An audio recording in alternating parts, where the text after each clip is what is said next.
Well, I was. Good evening, everybody. It's great to have you join us here tonight. I'm Fabrizio Assunção from the Spirit Society of Bournemouth. I'm very pleased to join you again with Florence Saville from the Poole Christian Spiritualist Church. We warmly welcome you tonight to another one of our online broadcasts together. I'm so pleased also to welcome our guest speaker, Dr. Dan Assis. So just before I hand it over to Dan, let me give you a little bit brief bio about Dr. Dan. So Dr. Dan speaks on spirituality and spiritism in the US and internationally. Known for a mix of irreverence and deep thinking, Dan shares a message of hope and love through rational faith that both inspires and educates audience about our spiritual nature. Dan is the founding member of the Spiritism Institute. You can also find him as the host of the Spiritist Conversation podcast. Daniel holds a doctorate degree in education and a master in public administration with a graduate certificate in public policy from the University of Southern California. So Dan, it's a pleasure to have you here all the way from California. So over to you, Dan. Thank you, Fabrizio. It's great to be here. Thank you, Lawrence, for also opening the connection here today as well for all of us to be together. I know it's roughly about, I think, 7 o'clock out there in the UK. It is about 11 a.m. here in California. So we are not only crossing the boundaries of time, but also of space. I'm really excited to be here. Thank you for having me. I'm also very excited to chat with you today a little bit about Spiritism. And what is Spiritism? I know that we have oftentimes come together to talk about different topics, and I feel like Spiritists and Spiritualists are all peas in the same pod. But we have not necessarily perhaps addressed what are the similarities and what are the differences, if any, between Spiritism and New Spiritualism in general. So today, we are going to take a little bit of time to have a conversation about that, to dive in a little bit more about what is Spiritism. And hopefully, if you don't get too tired of me, you will have a chance to also interact and ask some questions as we go along. Does that sound like a plan? Most definitely. Most definitely, Dan. That sounds a brilliant plan. Great. And Lawrence, anything else that you want to add before we jump in? No, I'm just welcome again, Dan. It's so nice when I found out that you were going to take this evening for us, because you're a wonderful speaker and orator and a wealth of knowledge. And we've been working in conjunction with the Spiritists, both physically here in the church in the past and quite a lot online. But we've never broached that subject. We've never actually said, okay, what is Spiritism and how does it relate to spiritualism and how does it relate to spirituality? So I think a long overdue conversation, and we couldn't be in better hands than yours tonight, Dan.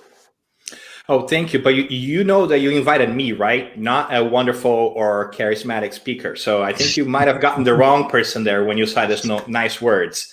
But I will take them. He counseled and then you stepped in. So that's okay. We take the hit. I'll take what I can get. But I am really, really excited to be here with all of you today. I feel a kinship between us, and I am always excited to see humans trying to connect to the divine across the world. It really renews me, inspires me to know that miles and thousands of miles away, we have people trying to do exactly what we're trying to do here in this corner of the world, which is to be a better person every day, a little bit more than we were before. And I'm also very grateful that we have a chance to talk about spirituality and spirits in general, because I feel like that is one layer of the world that is sorely missing in our days. We have sometimes forgotten about our immortal spirit, or should I say our immortal nature. And that shows in the world when we are making decisions that perhaps are not as wise spiritually as they could be. So I'm excited about the chance to practice of spirituality a little bit, talking about Spiritism and spiritualism, because at the end of the day, the words are very similar. The concepts are very similar, and they all have come from the same place, from the same source. Not to go too much into this, but I think we all know the history of spiritualism. I think this group over here may be particularly versed in that. But Spiritism and spiritualism really started at the same time. Very little difference there. As a matter of fact, if you were to pick up the foundational book of Spiritism, written by a man called Allan Kardec, you will find that in the first page of the first book, you will see at the top, Spiritism, a spiritualist philosophy. So from the beginning, you were going to notice that Spiritism and spiritualism are intrinsically connected. But what does it mean? What does it really mean, and what is the relationships, and what are the differences? And that's what we're hoping to talk a little bit about today, and invite your thinking and your questions as well. I hope not to take too much time, but then again, sometimes I get carried away because I like this topic so much, and in which case we are going to have to ask Fabrizio or Lawrence to just use that hook, from the Oscars, and just kind of pull me from the stage as we talk about this. But before doing that, I just want to say thank you. Thank you for having me. Thank you for our friends who are online. Thank you, Darnell. Hi, Val. How Eddie? I see Wendy, Joanne, Linda Marie, Valeria, Paula, so many wonderful people. I am honored to have a chance to share this time with you. And I hope that you interact and let us know what you think and what are your questions. And if you don't understand something I've said, it's probably because I'm not that smart. So make sure you pop that in the comments and question to say, hey, Dan, what do you mean by this? Or that didn't quite settle very well. And we'll get back to it. We'll try to revisit. Okay. But to start, we know that what is now called spiritualism, that started as sometimes called as new spiritualism, had its origins in the middle of the 19th century. So we're talking about the 1840s and 1850s, really. But if we are to look at the word spiritualism, we know that it has pre-existed that time, and that spiritualism has really, in the broader sense, historically speaking, come to mean the belief in something spiritual. Now, what that belief is probably debatable, right? In its many different forms, but it's the belief in the spirit. So from that perspective, we can think that every religious doctrine or religion or philosophy or thinking process that believes in the spirit is in a certain way spiritualist, right? But that sometimes creates a little bit of confusion because, we have folks who have different sects and believe in different things. So sometimes different words are helpful in us narrowing in and on what we are really thinking about. So the idea from the beginning that Kardec has was to coin this new term called Spiritism in 1853, and from 1853 to 1857 with the publication of the Spirits book, where he really says, for new ideas, new words are needed to avoid this confusion that naturally comes from trying to talk about different things with the same words. So in a roundabout way, what I'm talking about is that Spiritism is spiritualism, is definitely connected and very overlapped over spiritualism, but in it has some tenets and some concepts that not all spiritualists take to heart. So we're going to talk a little bit about those, but for instance, reincarnation is one of those, right? All spiritists will naturally accept and look at reincarnation as a part of spiritual life, but not all spiritualists may do that, right? Does that make sense? So all spiritists are necessarily spiritualists, but not all spiritualists are necessarily spiritists. Imagine a circle, and the big circle is spiritualism, and a smaller circle within that bigger circle is Spiritism. So Spiritism is contained within spiritualism, but has some differences. And then you may ask, Dan, that's all nice and cozy, but tell me, what really is Spiritism? So I am going to actually leverage a definition given by Allan Kardec, which Spiritists call the codifier of Spiritism. That is to say, the man who had the task of compiling different bits of information into what we now know as the Spirit's Book, which became the foundational piece of Spiritism. And we can talk a little bit about how that book was brought about too, because I think that it's a fascinating process. We'll talk a little bit more about that. But I am going to pull my PowerPoint up here, my presentation, so that you can have a sense of what we're talking about. So Allan Kardec mentioned that Spiritism was a science that studies the nature, origin, and destiny of spirits, as well as their relationship to the physical world. You might have noticed that I have substituted the word science for a dynamic body of knowledge.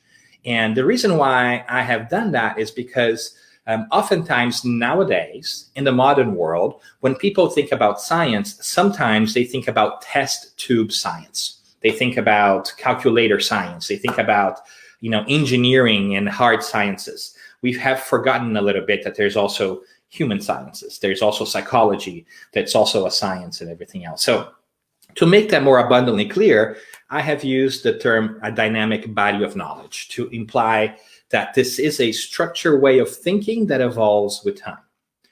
But I think that this definition is a really powerful one for me. So what I like to do, if that's okay with you, I actually like to go ahead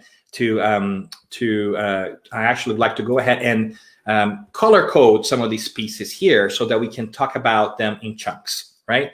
So it always helps me to break things down in smaller pieces to see how they also connect and stand on their own.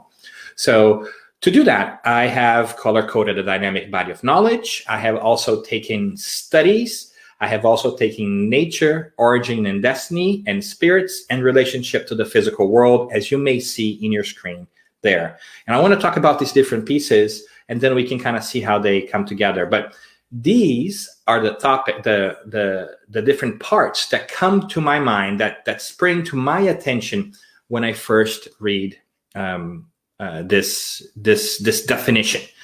So let's dive in a little bit more into that. So let's dive into this idea of a dynamic body of knowledge. One of the things that I find really fascinating about Spiritism and spiritualism, specifically about Spiritism, and has transformed the way I see the world and quite frankly has changed my life too, is the realization that until about the 1850s, our approach to the spiritual, even when there was revelation involved, was a very interesting one. On the left side of your screen, you see what I mean. We would have a revelation, we would have a contact with the spiritual world somehow, which has always happened throughout history, whether we have called those who had an interaction shamans, oracles, high priests, sibyls, prophets, whatever it is that you call, that was a different name for mediumship. There was always this encounter with the divine. Somebody would have this experience, and then it would translate that experience, that individual experience, into an idea, right? So I've learned that there's God. Here's what I think God is, and here's how I think that we should think about this from now on. So it was really an interesting perspective because you went from the philosophy to the ideas and to the facts, and that's a very valid approach, but it's also a delicate one because with time, that message can change because it's based on a philosophy first. But in the 1850s, when we start having the Fox sisters in the United States, the turning and tipping tables in Europe, that reality begins to fundamentally revolutionize itself. And we no longer start with a philosophy first and then work out the details of what's actually happening. Instead, we begin to look at facts. And then we start to develop our ideas based on those facts. An example is the Hydesville phenomena in upstate New York, where Katie Fox started to hear these knocks on their house and starts to engage with the spirits and ask questions and say, tap twice if it's there. And then the knocks would repeat themselves. The same happened in Paris in the 1850s when many different people would choose to go to these seances in these saloons because, frankly, they had nothing else to do. There was no Netflix, there was no TV, so you had to find yourself a way to entertain yourself, right? This is in a part of our history as a humanity where we are getting better at providing for ourselves. We don't need to work as hard as we used to in the past years. We can have food and things cater to us, so we have all this free time. What are we going to do with that? We begin to poke into the universe in different ways. And what begins to happen in Paris, France, is that all these different people start playing with these tables and they start to levitate and make noises and tip. And people are incredulous about this. And they want to know what's happening. So the beginning of Spiritism does not start as a religious experience. It starts as a scientific approach to trying to understand what are these phenomena that are taking place. That's fundamentally different than anything we have ever had in history, the way I understand it, which I think is fascinating. Because the man that was asked to look into this phenomena by a group of people was called Hippolyte Léon Denisard-Rivel. He was a French educator who did not want anything to do with this. His friends came to him and say, I value your opinion. I think you should really look into this and help us understand what this is. And he's like, nah, this. I have no time for this. I am trying to better the world. I'm an educator. I'm doing all these different things. But after his friends insist, he does look at it and something very interesting occurs. He realizes that obviously if tables are moving and it's not a result of fraud, something is behind that movement. Because tables don't have a central nervous system. They don't think for themselves. So how can they reply to requests and questions? How can they knock or tip to one side or to the other, observing a command? It's impossible for a table to do that. Therefore, it was not the table itself, but it was some sort of force behind that table, right? And he has a wonderful sentence we might revisit who says that every effect has a cause. And every intelligent effect has an intelligent cause. So if there is order in the effect, if you can see order around you and it obeys a certain sense of order, then whoever structured that had to understand and set that order in motion. And that becomes a really interesting way at looking at life. But before getting ahead too much here, what I find really interesting about Spiritism is that from that moment, an interesting search started in France and elsewhere in the world, but specifically with Kardec. And by the way, Rivel, the French educator, was eventually told by the good spirits that he was not to use his name because it was not to be his work. This is the work of the spirits. Hence, they asked him to use the name of one of his previous incarnations, Allan Kardec, because this new idea was to stand on its own without having to be attached to his persona and to his identity, which was already well established as an educator in that part of the world. And that's also the reason why, for instance, the first book of the Spiritism, the foundational book, it's not called the Book of Kardec.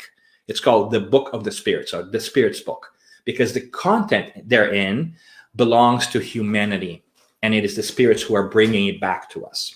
So that's a really interesting perspective, because from the beginning, Spiritism is going to attain itself not with the idea of one person, but with the collection of different ideas from different people brought together by one editor-in-chief, which has become Allan Kardec. So as these phenomena developed throughout Paris and the world, Kardec sought out to replicate them using that scientific mindset and ask the same questions of the spirits in Paris that he would have asked of the spirits in Belgium or in Switzerland or in the UK or in Italy or elsewhere. And that's exactly what he does. He understands there are different seances and different mediumistic meetings taking place in different parts of the world.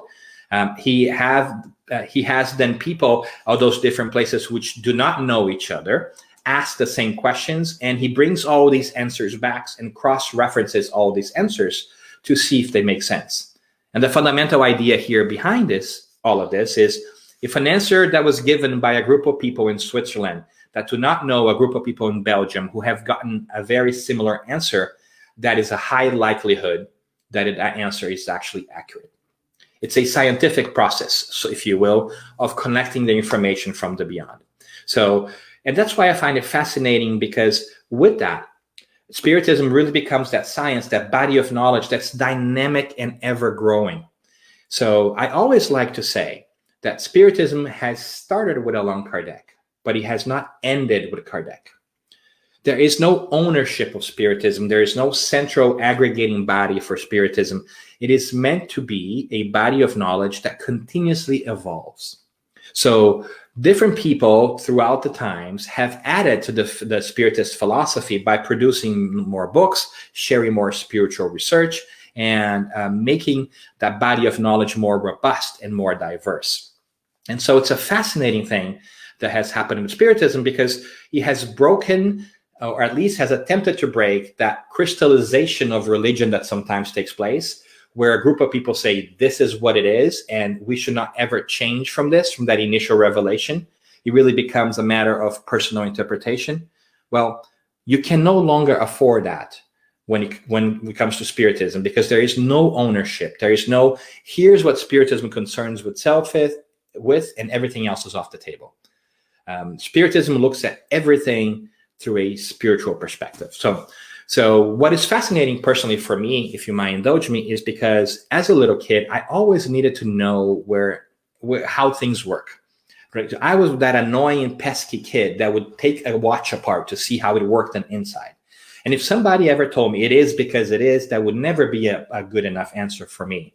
And Spiritism has allowed me to really ask those questions out loud, even now in my adulthood, or at least supposedly in my adulthood, right? Because growing up is optional, growing old is mandatory, but growing up is definitely optional. And so I continue to ask with that question, why is it? And Spiritism welcomes those questions, because Spiritism was born out of inquiry. It was born out of questions and answers with the very Spirit. So it's an ever-evolving process that continues to grow and evolve. And that's why I find it's so interesting that as a body of knowledge, it's continuously changing. Which is really interesting to me. And so that part of studying, it's also very important. Spiritists should really pay attention to that evolving part of the spiritual revolution and continue to apply themselves to bettering themselves and to studying the world around them. And that's why sometimes we refer to Spiritism as having a triple aspect, one of science and inquiry, one of philosophy or thinking in general, and one of religion, which really is the application of all the knowledge for a practical and transformational purpose in oneself, right? But does that make sense? So far, we see that the core of Spiritism is of a dynamic one. It is a body of knowledge that's always evolving, and it's meant to always evolve. Kardec has, in more than one occasion, said that if you find anything in the Spiritist foundational literature that goes against what science brings forth, we should jettison that part from Spiritism, and we should stick with science. Because that process of growing and learning is a fundamental one, not only to acquire what we traditionally call knowledge of the physical world, but also of the spiritual world. So Spiritism is always evolving, much the same way we as spirits are always evolving. All right, so I'll pause there. Okay, now, how does that really come about? What is the core of Spiritism? Well, you really notice here that Spiritism has the word spirit in it. So we cannot talk about Spiritism without talking about spirits. And the spirits really are the central idea to everything that we're talking about here. And why is that? Well, let's dive a little bit deeper, because that sentence that we talked about before and that little story that I told you still rings true here. We see that in nature, for every effect, there is a cause. And for every intelligent effect, there is an intelligent cause. So those phenomena, the tipping table, the wrappings, and the materializations even, and everything else that we know, apports and everything else, seems to follow a specific order. And as we understand that tables and things and materials cannot act by themselves, we must necessarily reach the conclusion that something or someone is acting upon these forces, these materials, that these forces are acting upon our physical world to call our attention. And as our friends in the 1800s really begin to grapple with this idea, they start to make sense of it and pose questions to the steeping tables, to these wrapping tables, right? And they start to get answers. They develop systems. One of them is called typology, which I think is fascinating. I think every child in the world nowadays might understand that. It's the simple idea of if there are knocks, if there are raps, let's assign meaning to them. Let's ask questions. One knock for yes, two knocks for no. And then later on, we start to get answers and find it interesting and develop a more robust a system in which maybe one knock is for A, two knocks is for B, three knocks is for C, and we can put words together. And that's how it starts, right? So that's how our contact with the spirits in the modern world starts from a scientific perspective, is going through that, like the spiritual telegraph, so to say, right? But imagine how long that must have taken to get a sentence out, right? To knock so many times for a simple sentence. I mean, those seances and those mediums and meetings might have taken like an hour for you to get a sentence out, right? But it was proof. It was proof there was an intelligent force beyond those phenomena, especially if you could repeat and replicate that in different places. And through that communication, these forces tell us that they are actually spirits, that we are all spirits. So yes, Eddie, we're all spirits, including those who are, as we call it, discarnate, without a physical body, right? So in Spiritism, we use the term incarnate to mean spirits who are in the flesh, like us. And we use the term discarnate to mean the spirits who are outside of the flesh, who have temporarily shed their physical body and return to their true nature for a little bit before they come back and reincarnate again. And these spirits, by this communication that's developed, the typology works great. Then they tell us a little bit to use a planchette, right? Later on, they tell us to use a basket. And then later on, we have their suggestion of having some people just pick up a pen, that they will move the hand of that person, and we arrive at mediumship. So there is a development of mediumship through this that we learn with the spirits. Mediumship 1.0 was typology. Mediumship 2.0, so to speak, was the baskets. Mediumship 3.0 was then psychography, as we call it, with the act of writing, and so forth and so forth. So spirits are the center of everything here. Spirits are the ones who are coming back and telling us what is it that they have learned. And in that process, they tell us that they are not different than we. The only difference is that they have had their physical experiences, and now they are getting our attention from the beyond to point us to that which we already know, that we are spiritual beings. And it's time for us, now that we have reached a level of intellectual understanding and scientific comprehension, it's time for us to really start looking towards spirituality in a more organized and scientific process. And that starts because of the spirits themselves. So at the center of Spiritism, we are going to find the spirits and that communication with the spirits as a way to really be able to make sense of not only the world around us, but this other layer of the world that we are not aware of because we don't pay attention to the invisible forces, right? So far, so good? All right. So then we have the spirits. But the natural question then is, how does that relate to us? And what is the nature of spirits? What are spirits? And they start having that conversation with us as well. And they tell us exactly that we are all spirits having a physical experience. And that, psychologically speaking, I think is revolutionary for us when we accept that, because we are spiritual beings having a physical experience and not bodies that have a spirit. Many times, because we are still in the flesh, we forget our true essence. And we think that when I die, when I shed this mortal coil, as Shakespeare would have us say, I will then be a spirit. No, you are, and you have always been a spirit. And that's an important distinction. because you're not a body that has a spirit. Like sometimes we even say, people say, oh, my spirit is sad today. No, you don't have a spirit. You are a spirit. You happen to have a body. You are using this body right now to learn a specific lesson, which we can talk about it later, and it's individualized for everybody. But this is not who you are. So our bodies don't matter as much as we think. Of course, they're very important for our existence, but who I am today, physically speaking, bears very little consequence of who I am as an essential and immortal spirit. And that we should therefore pay attention to each other, not from a physical perspective, but from a moral and virtuous perspective. So that begs a lot of different questions. That begs a lot of different thinking processes, because when you look ourselves in the mirrors, we see ourselves at that physical representation, but that's not who we truly are. If we were to put a screen in front of us and mask our voices, would we recognize ourselves by what we say and do rather than what we look like? And that's a fundamental change, that once we begin to believe in the existence of the spirit and reconcile the fact that we are spirits first and bodies second, that comes to us.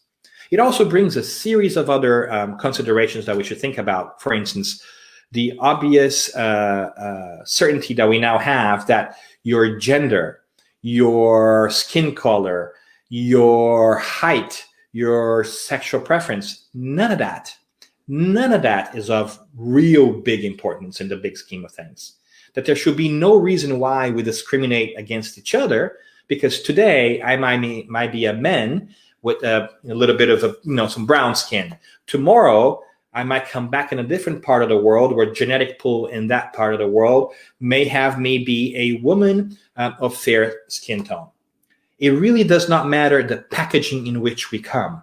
What's most important, it is the content inside that package. And that is what we should really focus on and try to work on, developing the contents within ourselves and not the outwardly piece.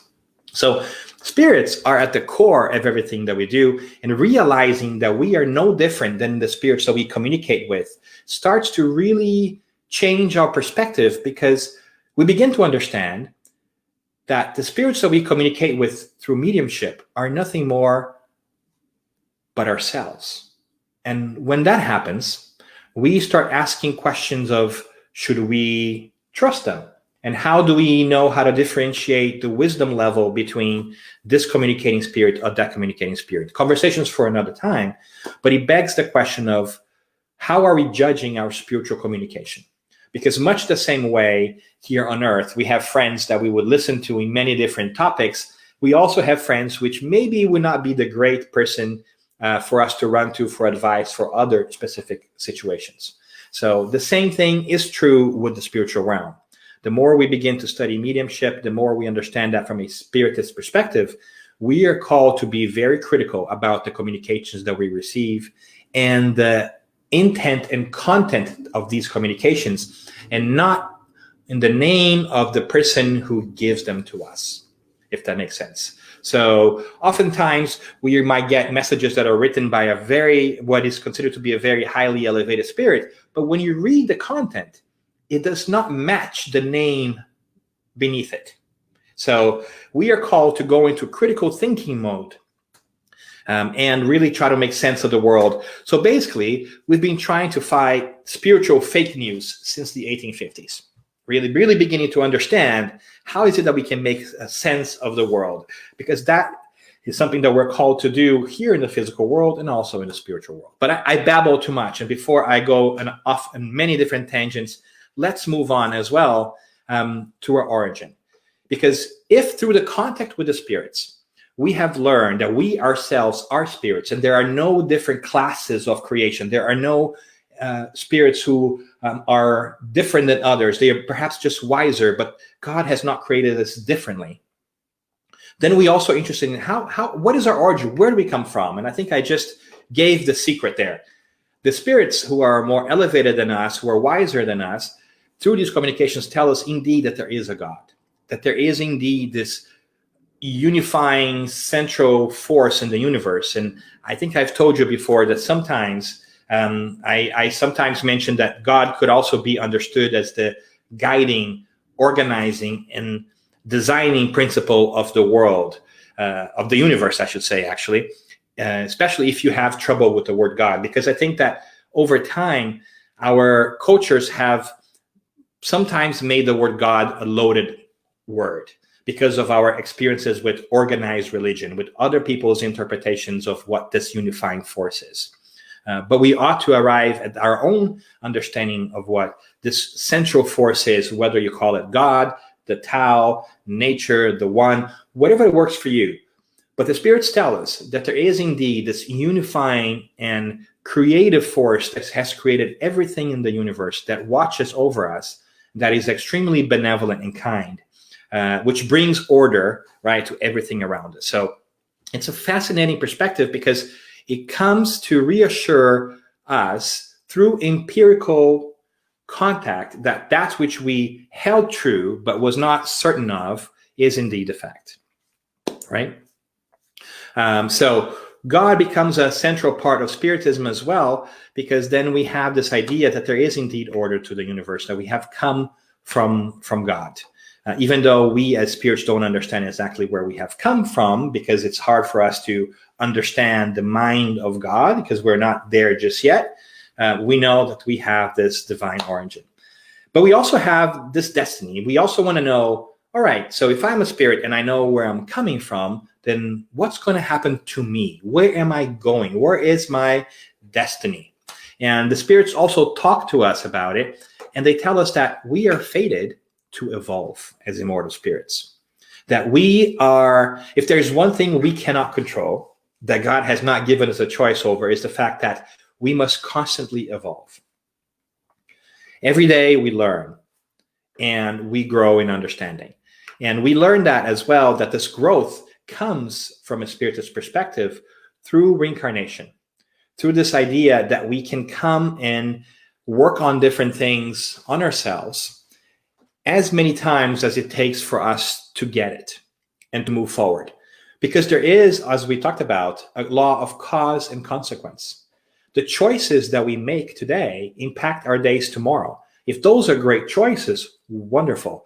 But if those are not so happy choices, we also are responsible for their effect. So we must take responsibility for our actions and understand that if we have caused harm to somebody or something, we must then come and make up for that. We must learn to take responsibility and set that into motion and fix that. And sometimes it takes many lives, because sometimes the actions that we take or that we do affect people, and we do not have a chance to make up for those in that one lifetime. So oftentimes we come in other lifetimes and have to figure that out. And that, for instance, explains why we see so much perceived injustice in the world, why sometimes we see people who are born in wealthy families and have all kinds of means to evolve and grow, while others perhaps may not have all the facilities or all the opportunities that those people are first entrusted with. This is all a big game of continuity, so to speak. It is almost as if let me back up and say that I think that the way to understand the differences in our lifetime is to look at a whole movie. And each lifetime is like a minute in that movie. Sometimes you just don't understand what's really happening here because you haven't seen the minutes before.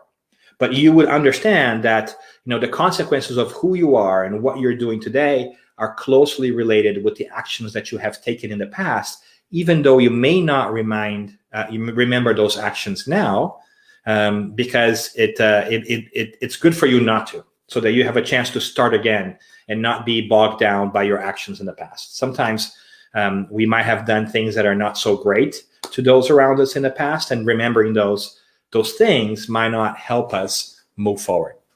So absolutely. So Willow is asking, can past lives bleed into this life in a negative way? Absolutely, they can. So the actions that we have done in our past life that perhaps were not so great now are things that we now need to work on this life. And Kardec gives us an interesting formula for that, which is, see, if every action has a reaction, then if you see a situation today that you don't have control and you cannot see how you created this in this lifetime, then it must necessarily come from one before, right? So that is how you can understand your progress through the times. And why is it that you are faced with the challenges that you are faced with today? Because for whatever reasons that we can't remember right now why we incarnate, these challenges are presenting themselves because of actions that we have taken in the past. And now we must learn to correct those actions and transform ourselves in ways that would lead us to evolve and grow. And so the evolutionary path is one that brings us hope, because it also dissolves the idea of heaven and hell. There is no hell and there is no heaven. These are states of mind, right, that we carry within ourselves. We are constantly evolving, and that brings us hope. And so mediumship really allows us to understand these through the constant contact with the spirits and understanding these concepts and evolving and moving on, which is something we also have to do here because of time. So we're also going to move on and look at destiny. So we've looked at the dynamic body of knowledge piece. We looked at the nature and origin destiny of spirits. And now it's important for us to also look at that other last part of this definition, which I really like, which says, okay, we have the spirits, we have their nature, origin, and we understand that we are spirits, but how does that relate to the physical world? Right? So how do spirits relate to the physical world? And that is why it's fascinating, because I feel like the greatest gift that Spiritism has given me is a methodical, structured, linear, and deep appreciation of mediumship and mediumistic mechanisms of how mediumship actually works. Because mediumship is nothing more than the ability to serve as an intermediary between this physical and the spiritual realms of life. It's not a magical thing. It's not something that makes us better than other people, because there are no better or worse people. They're just different people in different paths and different periods of our evolution. Mediumship begins to really be democratized, I feel, by the publication of this amazing book called The Medium's Book by Kardec in 1863, where you begin to have a practical guide for the understanding and practice of mediumship, knowing that all of us are mediums to a certain degree, that all of us can serve as an intermediary between the physical and spiritual realms, because all of us can feel the influence of the spirits to a certain degree. The question becomes then, to what degree can we feel that influence? Some of us have the physical body and have been prepared and so forth to be able to register that influence at a much higher level. And some of us can act as active conduits from the spiritual world to the physical world. Those are the ones that we traditionally call mediums, even though everybody can sense them. We call them extensive mediums in spiritism, but because we're very lazy, we drop the extensive and we just call them mediums, right? So when we say mediums, we really mean those who have this active and more pronounced ability to connect with the spiritual realm and gives us messages and do that interchange. But it does not negate the fact that all of us can register spiritual influence in different ways. Maybe there's some thoughts that pop into our minds. Maybe it's that which we call intuition. Maybe it's that idea that comes out of nowhere.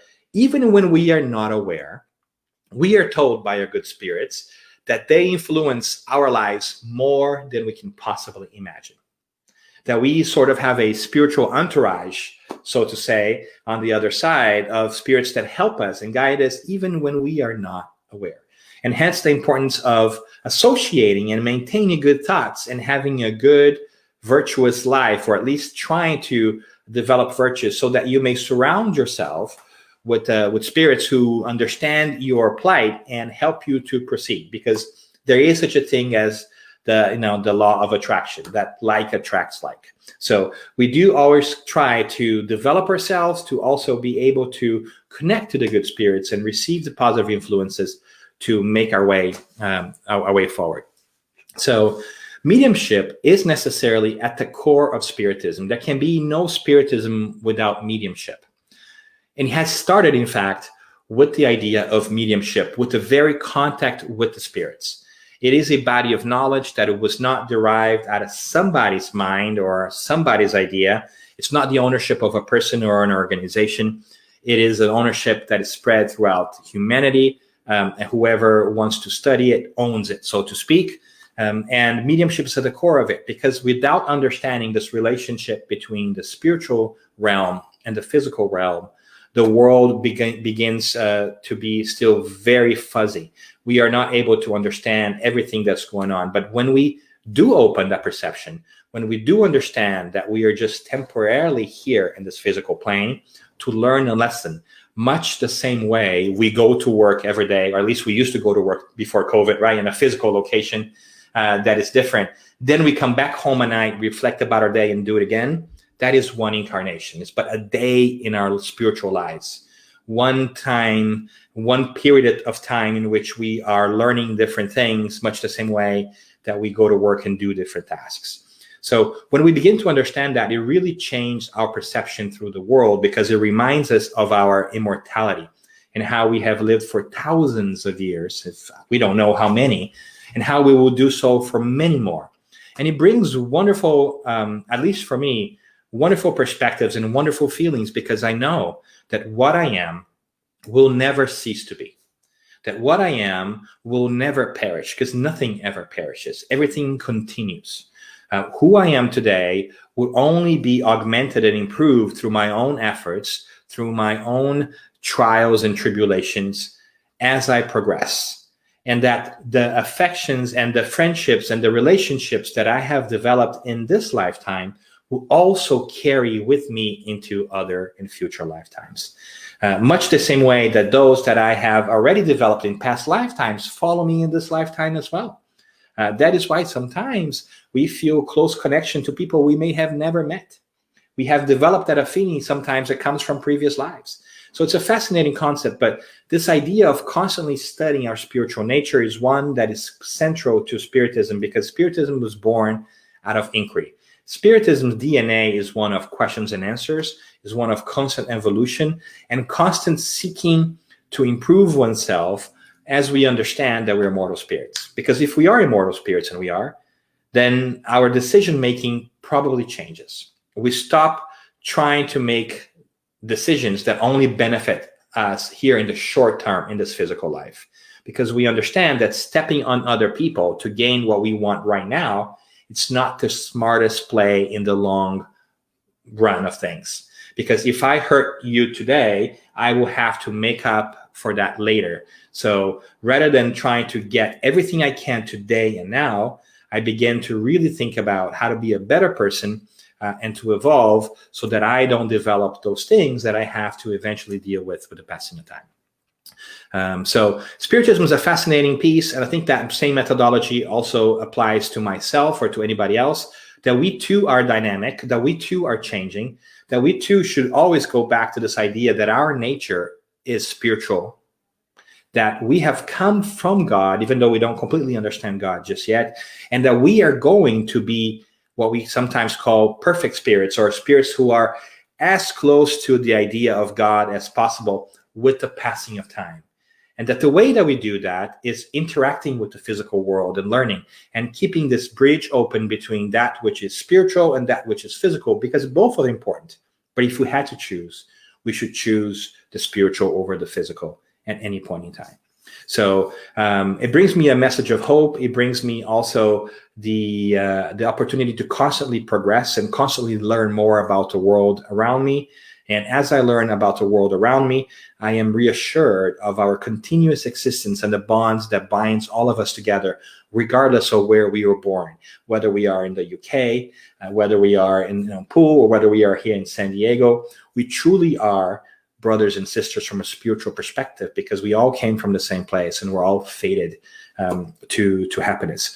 So it brings me great joy to chat with you for a little bit. I think this is a good time for us to do questions and answers, because Spiritism and spiritualism are really, at the end of the day, the same thing.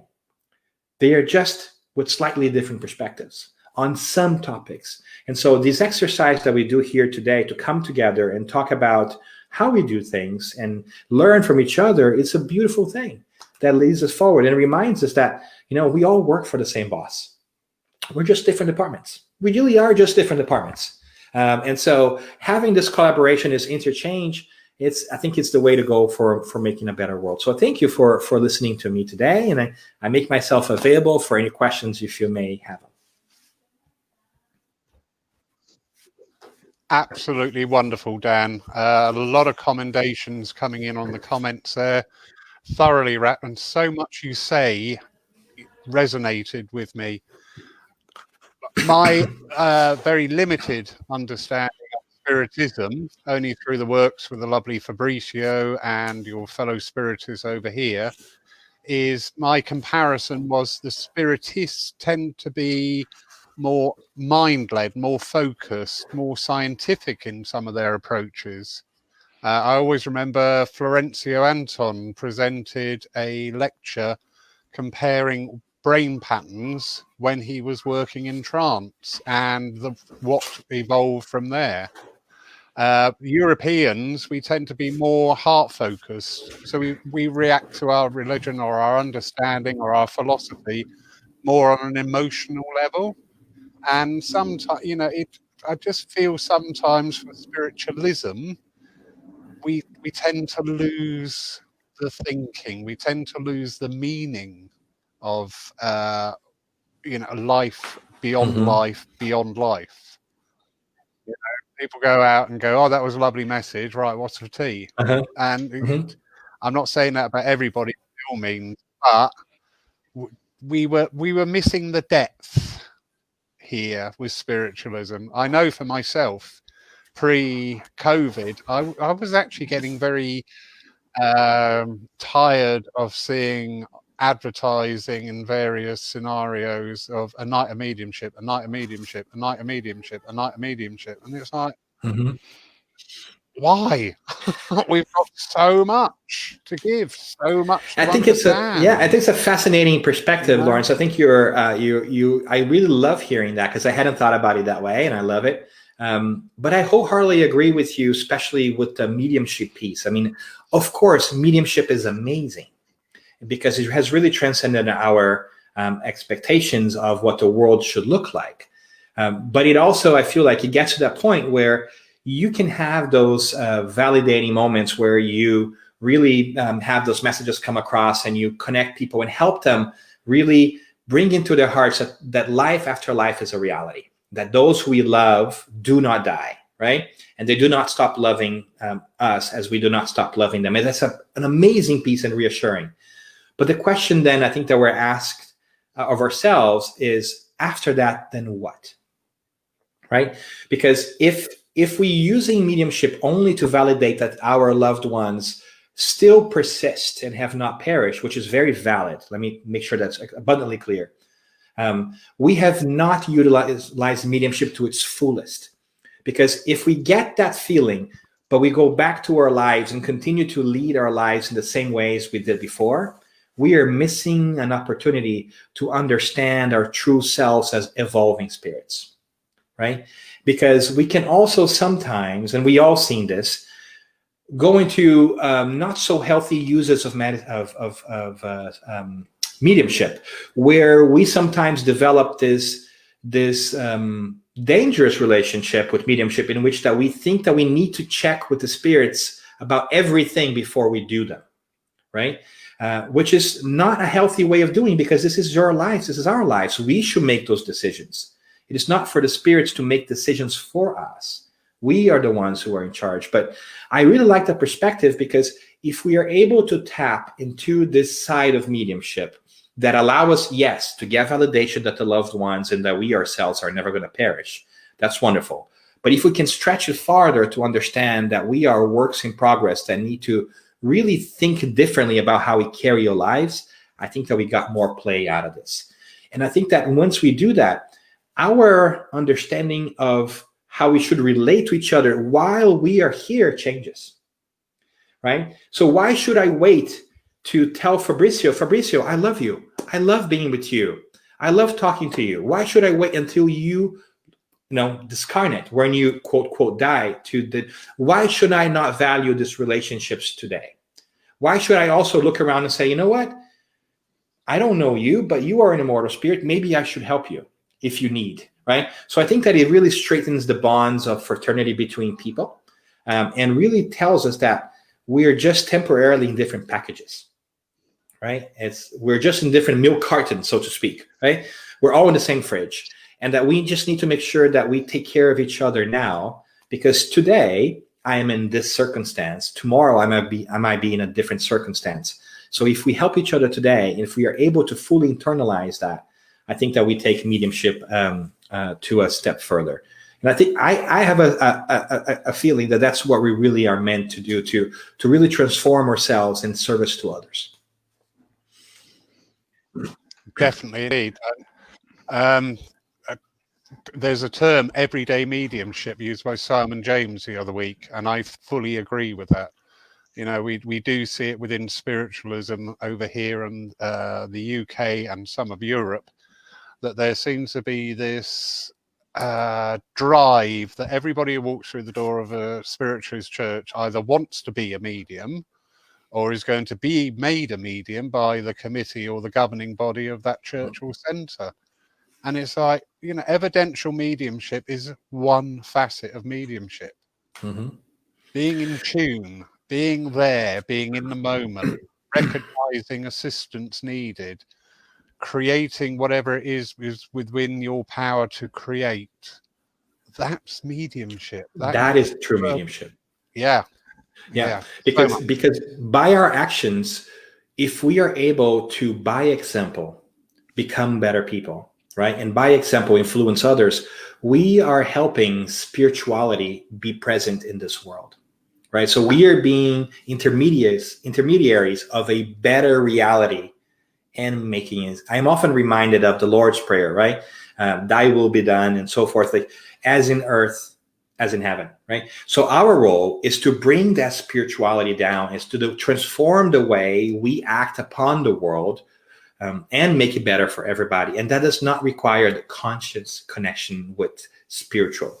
With spirits, right? That's happening every day. Be that transformation every day. I think that's a beautiful way of looking at it, Lawrence. I really wholeheartedly agree. Definitely. Not many questions coming in at the side there, but again, as I say, people really are cleaving to your words and understanding them.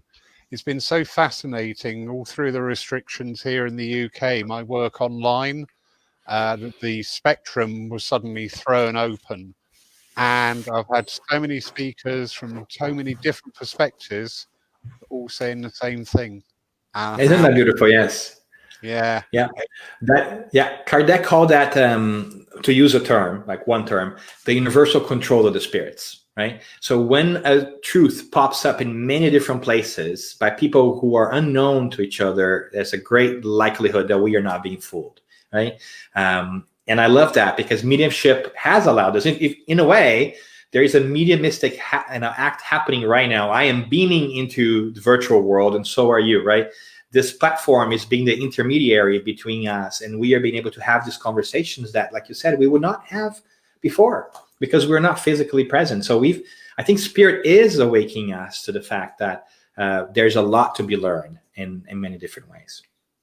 Very much so. I don't want to go too deep in that subject, because actually that is the subject for the address for the service I'm taking tomorrow. Great. So I've got confirmation I'm on the right track, so that's lovely. We all like that. May I add one thing here? So I see a comment by Jamie. Jamie Williamson says, Dan, what is the role of mediumship from a spiritist perspective, and how does that differ to that of spiritualism? And Jamie, that's a great question. I think that mediumship is mediumship, right? It is just the capacity and the act to be the intermediary that we talked about. But what I think is fascinating, I think it goes to what Lawrence was speaking, and I think I try to allude to this too, is there are different uses of mediumship, but there is fundamentally the same process, right? I think it's great to be aware of what the process is so that we can better leverage mediumship. So there is a benefit to studying mediumship and its mechanisms to understand how it works. But one interesting thing that I have noticed that goes exactly to what Lawrence was saying is that there seems to be, at least historically speaking, a slight different approach in continental mediumship, so to speak, and UK mediumship over time. I feel like the French folks, like Allan Kardec and so forth, at one point in time, they got satisfied with the fact that mediumship was indeed true. And then they began to focus more on what are the daily applications or the content that we can gather from mediumship. Whereas in the UK, I feel like the experiential and evidential mediumship piece still remain very strong. So just different ways of like leveraging mediumship, which are the same thing, but have given a slightly different flavor. So I see that in spiritualism, traditionally, you still have these open sermons and opportunities to really have the readings and everything else, right? A night of mediumship and so forth. And for spiritists, we have taken a road of saying, you know what, I think we've kind of understood that. Let's try to figure out what else can we learn from this. So it's kind of like different approaches of using the same tool. And so mediumship in spiritism will oftentimes not be done as openly as spiritualists do in open sessions, right? Mediumship in spiritist context would often be done in a study group of people who commit themselves to study mediumship privately together for a period of time. And then we will do what sometimes spiritualists call rescue work. We will have a group of, I'll give you an example if you're curious, of about 4 or 5 mediums, and then we were going to have another 3 or 4 or 5 people who are not extensive mediums, but sometimes we call them dialoguers or clarifiers or counselors. And then we will have multiple communications from suffering spirits who sometimes have not understood that they have crossed over because they don't have the concept of spirituality just yet. And then there's a lot of counseling that goes on in the spiritist practice to these spirits to kind of remind them that they have indeed crossed over, right? Which is not that different from a lot of the work that you guys also do. It's just that we take a slightly different approach to different things. So I am always fascinated by that beautiful diversity of approaches that Divinity has given us to tackle the same challenge in different ways. So that's one thing that I always find very interesting, that we are leveraging the same tool in slightly different ways, sort of for the same purpose, but with different flavors. I hope that gives you a little bit of insight, Jamie, for how spiritists use mediumship.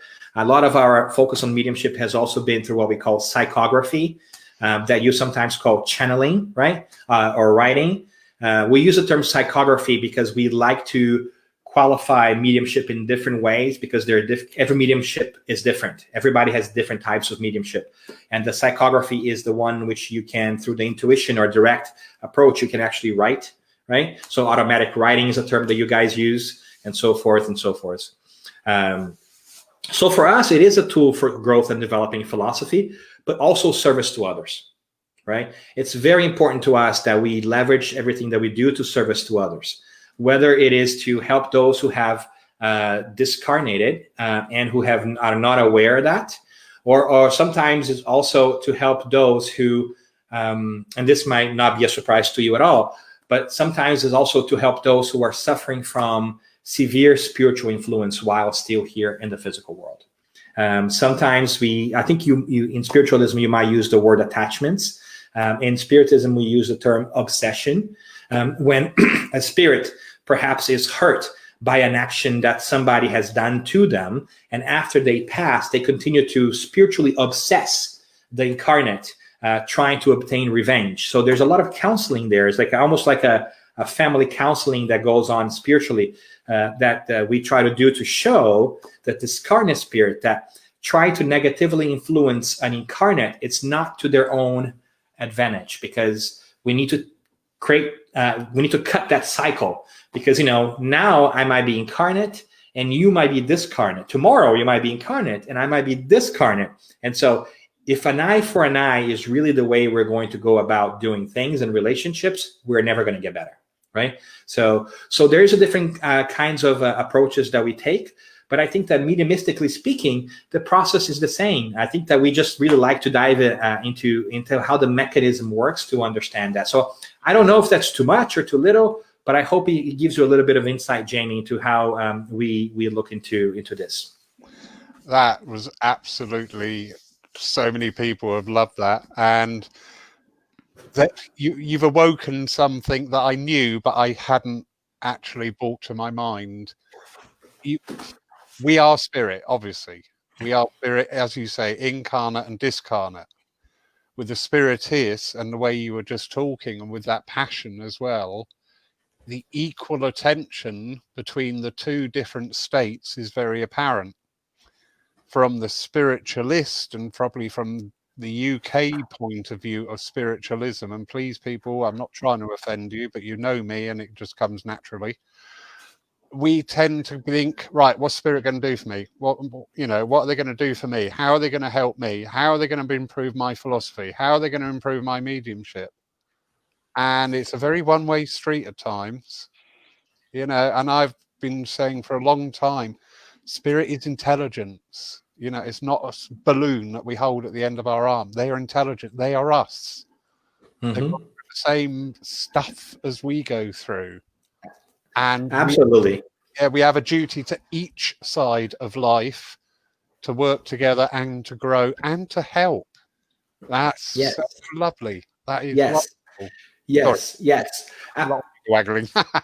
No, absolutely. Finger pistols. Absolutely. There's in fact a beautiful question. One of my favorite questions from the Spirits book is a question that's posed to the Spirits. It's question 132. And I know the number, not because I memorize every question, just because I really like that question, people. So just to be clear, sometimes people say, oh, you know all these questions by heart. No, I don't. I just have a couple. And I mentioned their numbers, and it sounds like I'm really smart, but I'm not. I just remember that one. And that one is really interesting because Kardec or whoever else asked the Spirits, and what is basically the purpose of life, right? And the incarnation. And the Spirits give an answer that took me a while to really digest personally, because the first part of the answer is, well, you're here to evolve. That's why you incarnate, right? To learn and grow. But I've missed the second part of that answer. And it's something to the effect that they say that, and you also have to play your part in the creation. So we are here to evolve, yes, and learn. But we also have an innate responsibility to help others, to give back. And I think that it might have taken a while for me to grab that, because I was in that mindset of, look, what is it in for me, right? How do I grow and how I learn? Well-intentioned, right? But then when I read that again some other time, like many years later in my life, I'm like, oh my goodness, it's not just about me growing. The part of my growth is also that of giving others, of reflecting that light, of making a difference in the life of others, of paying it forward, right? So I think that's a fascinating aspect that we are beginning to wake up to as a society, that my well-being cannot be just dictated by myself. That's important for me to help others, much the same way others must help us. So in learning, there's a necessary component of being a service to others. It is in doing that we learn, right? And so I think that what you said, Lawrence, is a beautiful awareness that I think we all need to pay attention to. We must give too, right? And it is in giving that we receive. Like, it is in giving that we learn, and we also have that two-way street. So I think that the calling of our times is to awaken to that service to others. And I think it's a beautiful thing. And spirits are us, so we cannot just ask that they're going to do our bidding, right? It just doesn't work that way. One of our famous mediums in Brazil has mentioned that he's like a telephone, right? He can call to the spirit world, but he cannot guarantee that they'll pick it up over there, right? So it's not about like, oh yeah, I can guarantee you that I'm be able to communicate with the spirit. You cannot, because that spirit on the other side might decide not to, or might be in a position not to accept that communication. Right? If I call you collect, you might decline my call, right? Or you have caller ID, spiritually speaking, you might say who's calling and say, no, don't want to talk to you, right? We all have that needy friend that talks to us all the time, and they would send to voicemail, like, no, figure it out by yourselves. I'm not going to be repeating the same thing, right?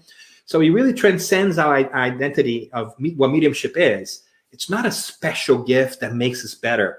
It's an ability that we all have, some more than others, that it needs to be used for good purposes, like any other ability that we have, right? So I think it's a beautiful part, a beautiful piece. Dan, what a brilliant evening. Absolutely stonking. I'm so grateful to you. And thank you, Fabricio, for organising it. Absolutely great. Everybody watching, I know from the comments that you're going to take a lot from this. And the beautiful thing is now, Dan, tonight's event will be available on the church Facebook page for as long as we have a church Facebook page. And I know that this night will be a very good source of reference for people. Hard teaching, understanding, perspective.